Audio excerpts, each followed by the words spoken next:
Bonjour, mon nom est Sylvain Bélanger et je suis concepteur de la pratique intuitive qui s'appelle l'écoute imaginaire. Je pratique le travail intuitif et énergétique depuis plus de 25 ans. J'ai donc rencontré beaucoup de personnes qui se posaient la question comment pourrais-je être heureux et qui se demandaient pourquoi la vie était si difficile. Alors donc, à travers toutes ces années-là, je me suis donc mise dans une position où, parce que j'avais une habileté intuitive à percevoir le champ énergétique des gens, à percevoir ce qui animait, les mémoires qui animaient leur champ, les perturbations, les blocages qui leur empêchaient d'arriver à atteindre un certain bonheur, ben, ça m'a amené donc à avoir une expertise, à les aider donc à faire un travail pour que ce bonheur-là puisse s'actualiser dans leur vie. Évidemment, j'ai moi-même été à la course de ce bonheur, à la recherche de ce bonheur-là, comme chacun d'entre nous, puisque sur Terre, nous avons certainement une démarche à faire à travers une expérience de vie pour parvenir justement à trouver le bonheur qui sommeille en soi, en fin de compte. Alors, j'aurais peut-être envie de moi vous proposer un genre de petit voyage dans les divers types de bonheur qu'on l'on peut accéder tout au long de notre vie et que chacun d'eux a quelque part une petite réponse concernant c'est quoi le bonheur, à mon sens à moi, selon où est-ce qu'on se situe dans notre vie, selon où est-ce qu'on se situe dans notre niveau d'évolution, pourrait-on dire. On a donc à développer une conception du bonheur qui est différente pour chacun d'entre nous, puis qu'en même temps, lorsqu'on regarde ça avec un recul, on voit bien que tous ces bonheurs que je vais vous présenter sont en quelque part des pièces d'un casse-tête qui, lorsqu'on les regroupe tous ensemble, font nous mettre en évidence que le bonheur, quelque part, c'est quelque chose qui est un ensemble, en fin de compte, de toutes ces qualités-là, hein, qu'on pourrait qualifier de toutes ces compétences qui sont reliées donc à certains types de bonheur et que tous ensemble, ce bonheur-là, quelque part, donne une réponse à quelque part que je crois qui est la plus complète qui puisse être proposée dans cette conception du bonheur. Donc, le premier bonheur que moi je trouve qui est fort important, c'est le bonheur corporel. Le bonheur corporel, qu'est-ce que c'est? Mais c'est cette capacité que nous avons tous d'être à l'écoute de nos sens corporels et de chercher justement à les développer pour être en mesure justement donc de se rapprocher du bonheur. Un bonheur qui peut quelquefois être très simple, par exemple euh, un repas. Un repas peut être délicieux, on peut être seul avec soi-même ou avec en bonne compagnie, on peut apprécier le bonheur de manger quelque chose de bon, quelque chose qui est agréable. C'est un bonheur qui nous rappelle justement comment ça peut être agréable de se nourrir. Un bonheur, par exemple, faire du sport. Il y a des gens qui adorent faire des activités physiques régulières, comme le jogging, par exemple, ou la course à pied, qui peut nous amener effectivement à développer un bonheur aussi dans cette pratique-là, qui va nous amener donc à avoir envie d'y retourner parce qu'on sait que ça va nous faire du bien corporellement parlant. Donc, nos sens corporels vont nous nourrir en quelque part et vont nous inviter à prendre soin d'eux pour que l'on puisse justement favoriser un bonheur de plus en plus important. Donc, le bonheur corporel, pour moi, est certainement une expression du bonheur qui est fort importante, puisqu'elle nous ramène dans l'incarnation terrestre et elle nous ramène vraiment vers l'apprivoisement, je dirais aussi, euh, l'apprivoisement d'habiter à quelque part notre corps physique de la façon la plus harmonieuse possible et évidemment de pouvoir vivre le plus de plaisir possible, je crois qu'il est fondamental inévitablement. Donc ce premier bonheur-là m'apparaît fort important. Le deuxième, si on regarde dans une forme de progression de la conscience, pourrait-on dire ça comme ceci, il y a un deuxième bonheur qui est très important également, que j'appelle le bonheur social. On sait tous hein, que dans la société, nous avons une vision de ce qu'est la réussite qui se développe souvent par une façon caricaturale de dire, bon, est-ce que j'ai un compagnon, une compagne? Est-ce que j'ai, par exemple, une maison? Est-ce que j'ai une voiture? Est-ce que j'ai un bon travail, bien évidemment aussi? Tous ces critères-là vont faire que si je suis capable de dire oui à tout ça, je vais pouvoir dire, ben voilà, j'ai un certain bonheur, un bonheur finalement qui fait que socialement parlant, je suis reconnu de tous. C'est-à-dire que je suis reconnu comme quelqu'un qui a réussi, qui a bien fait, qui a atteint tous les objectifs qu'il devait se donner socialement parlant. C'est-à-dire que dans dans un regroupement de gens, on a identifié que dans la société, la réussite sociale, la réussite humaine, devait passer par un certain nombre de critères. Évidemment, j'ai oublié peut-être un qui était relié à la famille, donc à faire des enfants, va souvent faire partie aussi des critères. Donc, la réussite sociale est une autre façon de découvrir le bonheur, c'est de sentir qu'on a réussi et que les gens qui sont autour de soi nous regardent avec des yeux de respect ou des yeux d'amour, hein, parce qu'ils reconnaissent qu'on est parvenu à atteindre les objectifs que tout être humain devrait atteindre pour parvenir au bonheur. Est-ce que ce bonheur-là est réel? On va voir évidemment que tous les bonheurs sont tous relatifs en quelque sorte. Celui-là est certainement un bonheur essentiel, c'est-à-dire que pour beaucoup de gens, c'est essentiel de passer par cette voie-là pour être heureux. Bien évidemment, ce bonheur-là, avoir tout ce que je viens de vous décrire, n'est pas un gage de bonheur absolu, mais certainement qu'il nous permet de développer un plus grand calme, une plus grande tranquillité intérieure, puisqu'on a un sentiment justement que socialement nous avons réussi. Et si on regarde ça d'un point de vue archaïque chez l'être humain, c'est évident que nous faisons partie du troupeau, hein, de la troupe, du regroupement de gens de cette façon-là. On se sent accueilli, on se sent accepté. Alors c'est certain que c'est quelque chose de plus agréable de se sentir accepté socialement parlant que, par exemple, de se sentir complètement rejeté par la société, par exemple. Alors, vous comprendrez que c'est un bonheur, certainement, qu'il faut reconnaître, que parmi chacun d'entre nous, ce bonheur-là est un bonheur qui peut être très, très important.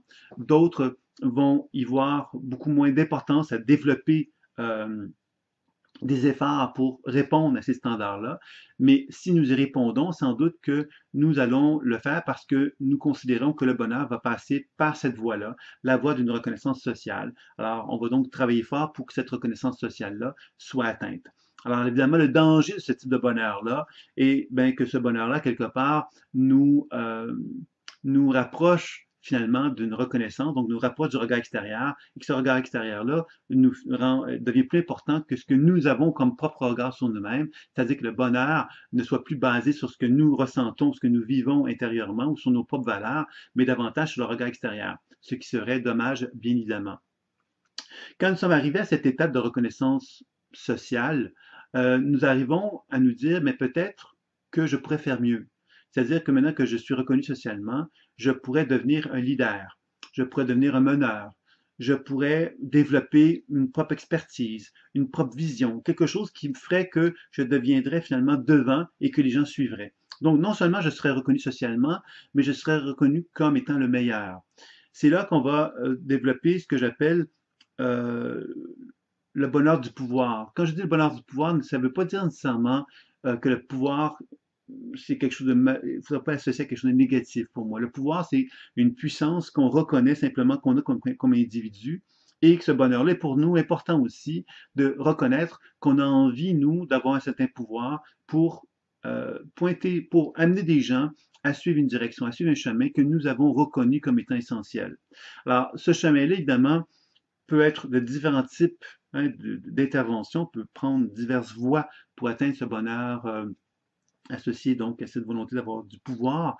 Mais ce pouvoir-là, globalement, qu'est-ce qu'il va nous permettre de faire?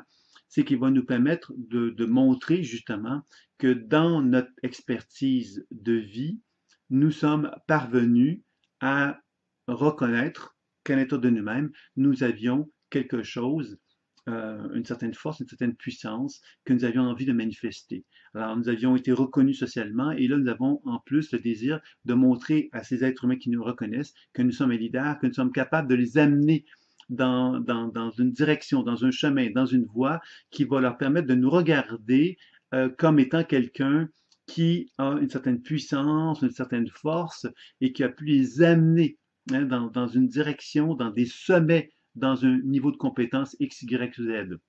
Ça fait partie des bonheurs, certainement, d'arriver à se dire j'ai réussi.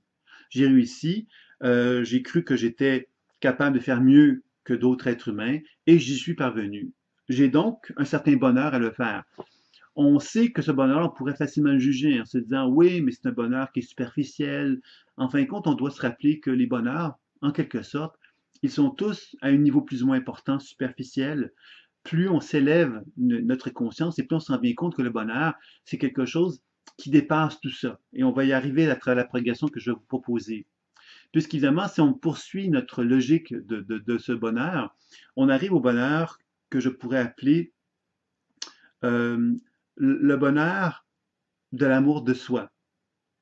le bonheur de l'amour de soi, c'est lorsque j'arrive à une certaine étape de ma vie où j'ai fait mon parcours, où j'ai réussi à démontrer que j'étais capable donc de vivre dans un plaisir corporel, que j'étais capable de vivre un bonheur social, que j'étais capable d'accueillir le pouvoir qui est en moi et de lui et me donner la permission de l'assumer complètement.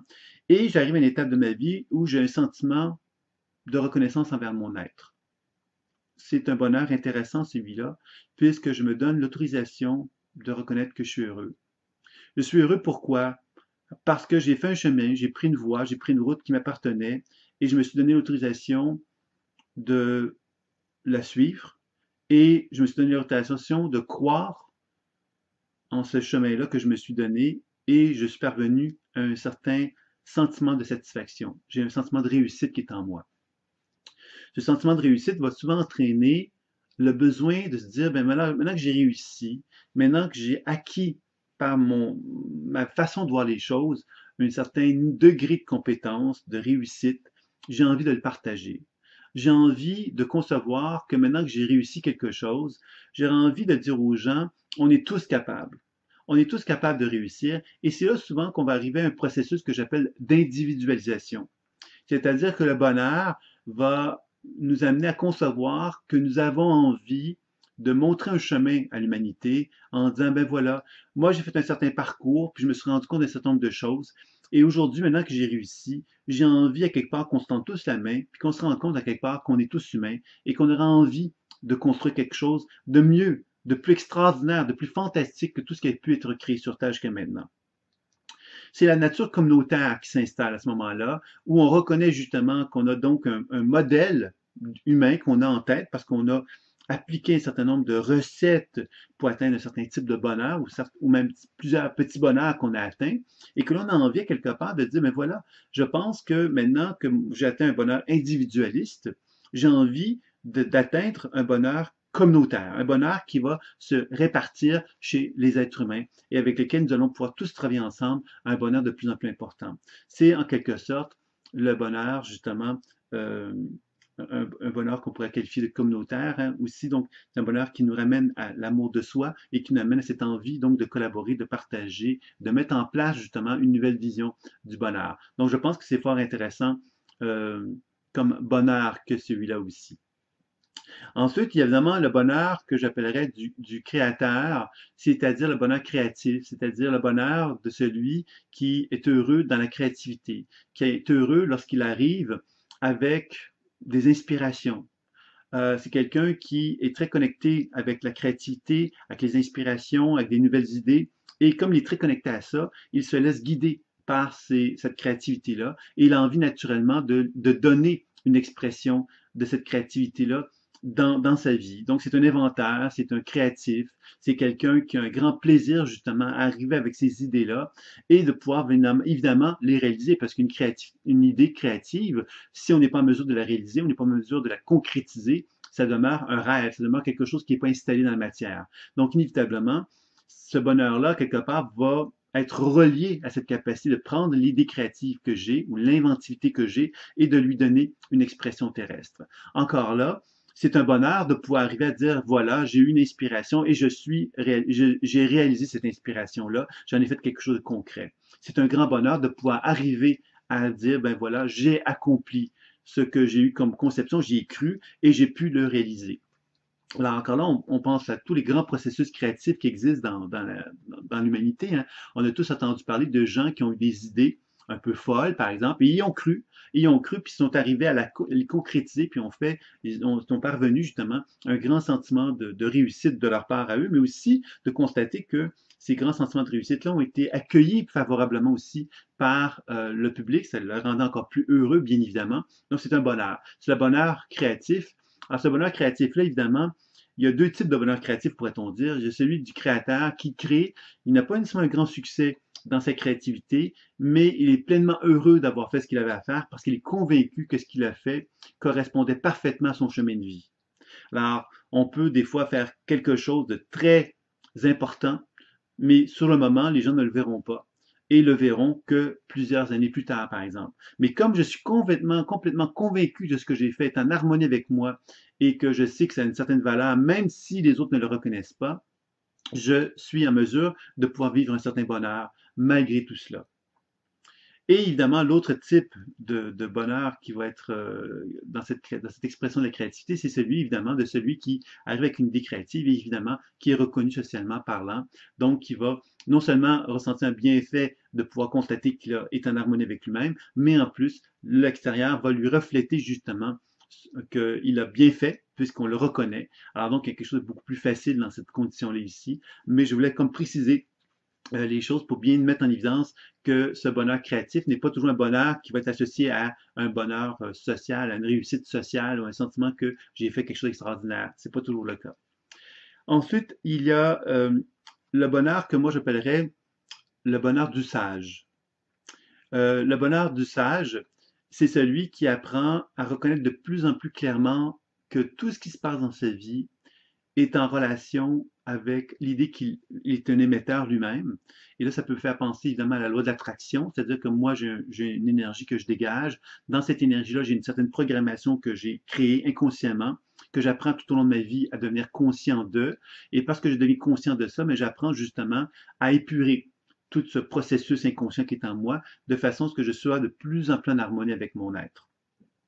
Plus je suis en harmonie avec mon être, plus je suis capable de pouvoir développer une forme de sagesse, une sagesse intuitive, dans laquelle j'observe que tous les événements de ma vie qui se présentent à moi ont un message à me transmettre et je suis capable de poser un regard de sage concernant ce qui se passe dans ma vie.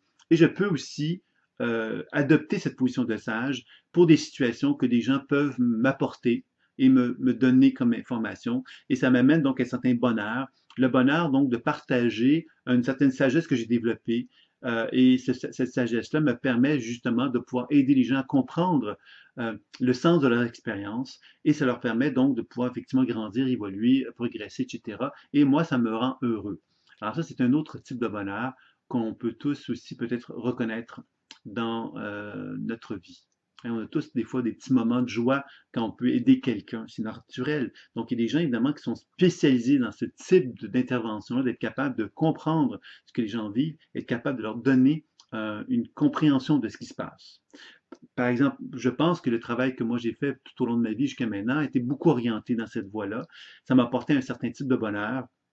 Et j'ai découvert évidemment, à travers ma vie personnelle, que ce bonheur-là que ça m'apportait, bien évidemment, il pouvait aussi être combiné avec d'autres bonheurs que j'ai décrits tout à l'heure. Alors pour moi, tous ces bonheurs-là sont un peu associés à un développement de la conscience. Et l'objectif, finalement, pour être le plus heureux possible, c'est pas juste de développer un seul bonheur, mais c'est de développer tous les bonheurs qui vont faire que plus possible, on va se sentir en état de paix et d'harmonie avec soi, puisqu'on aura reconnu la richesse de tous les bonheurs possibles, parce qu'il y a plusieurs expressions du bonheur, et c'est à travers tous ces bonheurs-là qu'on va pouvoir arriver à se sentir en pleine harmonie avec soi. Le dernier bonheur dont j'aimerais vous parler, c'est le bonheur de l'alignement, je dirais. Le bonheur de l'illumination. Le bonheur de l'individu qui se sent parfaitement en harmonie avec son être. Il se sent bien dans son corps de chair, il se sent bien dans sa vitalité, dans son énergie vitale, il se sent en accord dans son nature émotionnelle, dans sa nature mentale, dans sa nature spirituelle. Il reconnaît justement qu'il est en parfaite harmonie avec sa nature profonde et que toute l'idée d'une mission de vie est pour lui d'une évidence et il est complètement dedans et il suit parfaitement bien ce cheminement de vie-là. C'est un bonheur total puisqu'il a le sentiment justement d'être un être accompli, d'être un être réalisé, puisqu'il a une pleine maîtrise, pourrait-on dire ça comme ceci, de cette conscience alignée avec son âme, avec son essence profonde. Et dans ce sens-là, il y a comme une espèce de flou d'énergie harmonieux qui découle de son âme vers lui et de vers lui vers son âme. Donc une espèce de genre de fusion, d'unité qui peut s'opérer à ce moment-là. Donc voilà, c'était en quelque sorte les 7 expressions, pourrait-on dire, du bonheur qu'on peut associer au chakra, bien évidemment, et qui, pour moi, c'est intéressant parce que ça veut donc dire que selon où est-ce qu'on se situe, et ça, c'est sans préjudice, hein, c'est qu'on peut se situer dans l'autre de ces types de bonheur-là, il faut savoir que les 7 bonheurs sont importants. Les 7 bonheurs sont importants. Bien évidemment que le 7e bonheur que je viens de vous décrire, on pourrait facilement concevoir que ce 7e bonheur-là pourrait inclure tous les autres. mais je vous dirais en même temps que tous ces bonheurs-là sont d'une grande, grande importance. Et plus on leur donne le droit d'exister à chacun d'eux, ben plus on arrive justement à un sentiment de bonheur incarné et spirituel aussi. C'est des bonheurs qui touchent toutes les facettes de la conscience et c'est tant mieux, c'est fort agréable d'envisager un bonheur comme celui-là.